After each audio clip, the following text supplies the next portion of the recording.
Hi, welcome to Couples Counseling ATL. Today we are going to be talking about something that we see with our couples a lot, which is a struggle around bids for connection. My name is Mandy Lucido. I'm a clinician here with Couples Counseling ATL, and I'm here with Matthew Richardson, who's going to explain what bids for connection are. Matthew, can you take it away for us? Yeah, hi, Matthew Richardson. So bids for connection is we practice the Gottman method couples therapy here at Couples Counseling ATL. And turning towards bids for connection from your partner is one of the 7 principles of making marriage work. A bid for connection is essentially just any sort of attempt to get attention, affection, empathy, any positive connection with your partner. When John Gottman was doing his research, he did a study of a whole host of newlyweds and checked in on them 6 years later. And the ones that were still very happily married, he was looking at how often they turned towards each other, how often they responded positively toward those bids for attention and connection. Found that 86% of the time, the couples who were doing really well, they turned toward. Meanwhile, the couples that had ended up divorcing or not doing well, they only had a turning toward rate of about 33%. And what this tells us is that one of the best things that we can do for our relationships is to turn toward those bids, to be on the lookout for ways that our partners are trying to get information, affection, connection with us, and respond positively as we can. Now, he found that there are sort of 3 major ways that we can do this. The major ways are we turn toward, which is you respond positively in whatever way that you can, verbally, non-verbally, a smile, a wink, a nod is sometimes enough to get that. We can turn away, which he equates with ignoring. I know, Mandy, I don't know if you do this when you have a partner. If I'm on my phone and I'm very deep into Instagram or TikTok, or, I'm reading an article or something, I get in my own little world, and, I very frequently will miss if, my partner is coming in and being like, hey, did you take out the trash? I'm very likely to be like, mm-hmm. Mm-hmm. Oh yeah, that's definitely me. Yeah. And you ignore it. You're not really listening. And while it's not the worst thing in the world for you to do this infrequently, anyone who's been on the receiving end of that, I know, will sort of, I think, intuit that it does not feel great. You get a little bit annoyed. You're like, pay attention to me. Like, listen to me when I'm talking. I'm important. Right. And so it's not the worst, but not the best. Being able to, turn toward is going to be better. Now, the worst thing that you can do is to turn against. And that is when you respond really negatively. Maybe even you attack your partner for trying to get your attention or trying to ask for empathy. This is you're in the middle of something and they are bothering you. And maybe even without thinking, you're just kind of like, oh, I can't believe you're bothering me right now. Or like, I don't want to talk right now. Something like that.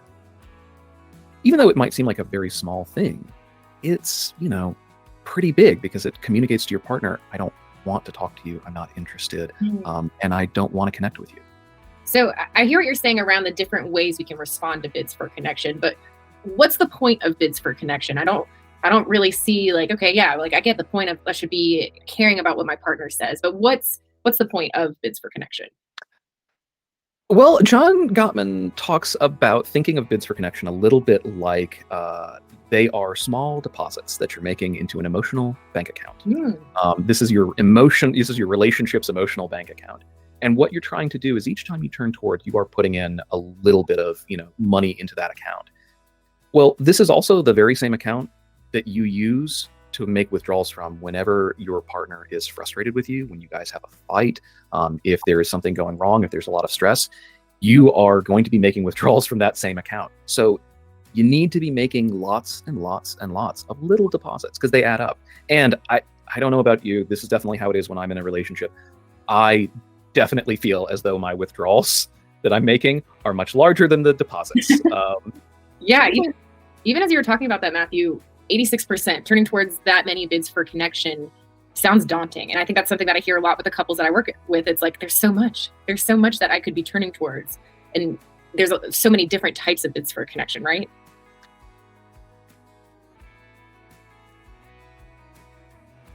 Oh, absolutely. One of the things that I hear from my clients a lot is it's sometimes really hard to identify what is a bid for connection. I mean, unfortunately, most of us are not walking around like trained therapists and going, honey, I'm wanting to make a bid for connection right now, or I need a bid for attention, or something like that. We are really frequently just sort of talking with one another, and it's subtle.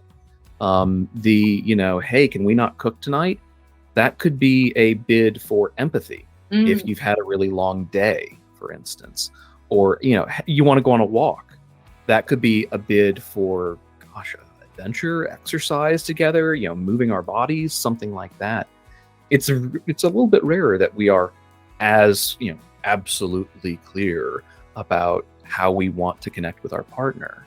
And so one of the things that I often am working with my clients doing is sort of sensitizing them to hearing the bids when they're arising. I mean, because they come pretty fast and furious. We are constantly making bids for connection, not just with our partners, with just about everyone. I think it's sort of part of human nature. If we're wanting to feel sort of safe and connected with the people that are around us, our friends, our family, we're going to be looking for ways to check in subtly, smallly, that our relationship is doing all right.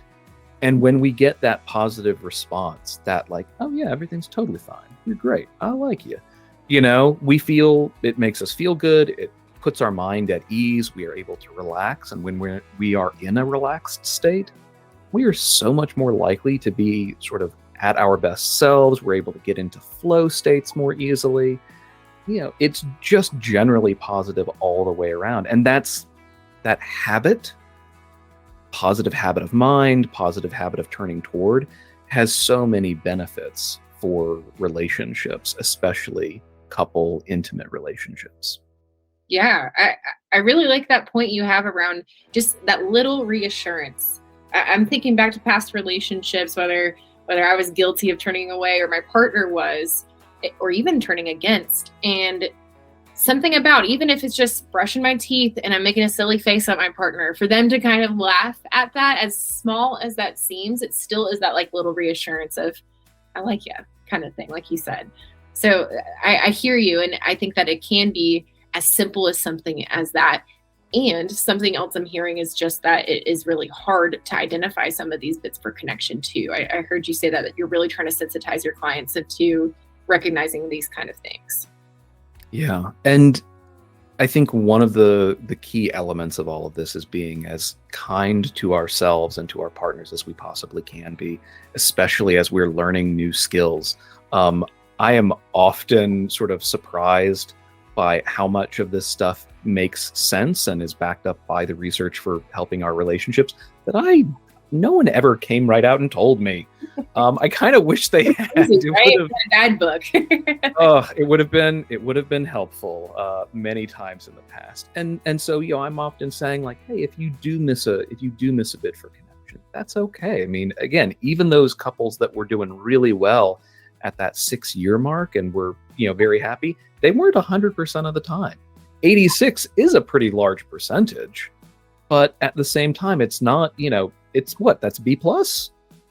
B plus average. That is all you need to be. You don't need to be acing this thing in order to have a perfect relationship.